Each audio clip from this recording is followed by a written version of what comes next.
রাত ১টা, পুরো শহর ঘুমিয়ে আছে, শুধু একটা ঘরে আলো জ্বলছে। অর্পণ ডেস্কে বসে মনোযোগ দিয়ে কিছু লিখছে। চোখে ঘুম নেই, মুখে ক্লান্তি, আর পাশে ঠান্ডা হয়ে যাওয়া এক কাপ চা। সবাই ঘুমাচ্ছে, কিন্তু ও জেগে আছে নিজের স্বপ্ন নিয়ে। একটা সময় ছিল যখন অর্পণের পাশে অনেক মানুষ ছিল, বন্ধু, আত্মীয়, ক্লাসমেট, সবাই। কিন্তু যেদিন থেকে সে বড় কিছু করার স্বপ্ন দেখেছে, সেদিন থেকেই সবাই আস্তে আস্তে দূরে সরে গেছে। কারো চোখে ওর স্বপ্ন হাসির বিষয়, কারো চোখে ওর চেষ্টা পাগলামি। তবু অর্পণ থামেনি।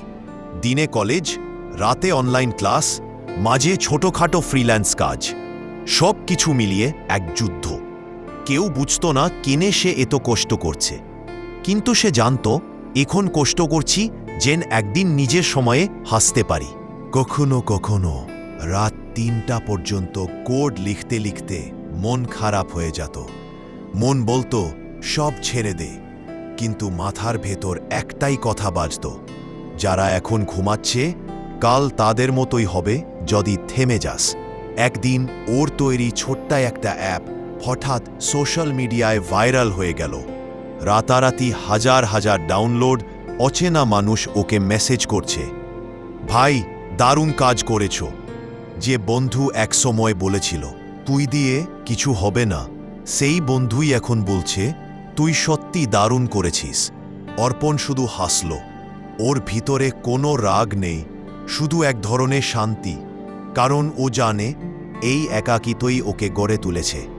ওর মনে হলো একাকিত্ব মানে একা থাকা নয়, এটা নিজের সাথে যুদ্ধের নাম। যারা সত্যি বড় হয় তারা একসময় একাই লড়ে, একাই কাঁদে, একাই ওঠে, একাই যেতে। তুমি যদি আজ একা লেখছ, যদি মনে হয় কেউ বুঝছে না, তাহলে ঘাবড়াবে না। তুমি একা নও, তুমি সেই পথে হাঁটছ যেখান দিয়ে গেছে প্রতিটি সফল মানুষ। একদিন তুমিও হাসবে একই জায়গায় দাঁড়িয়ে যেখানে আজ তুমি কেঁদেছিলে।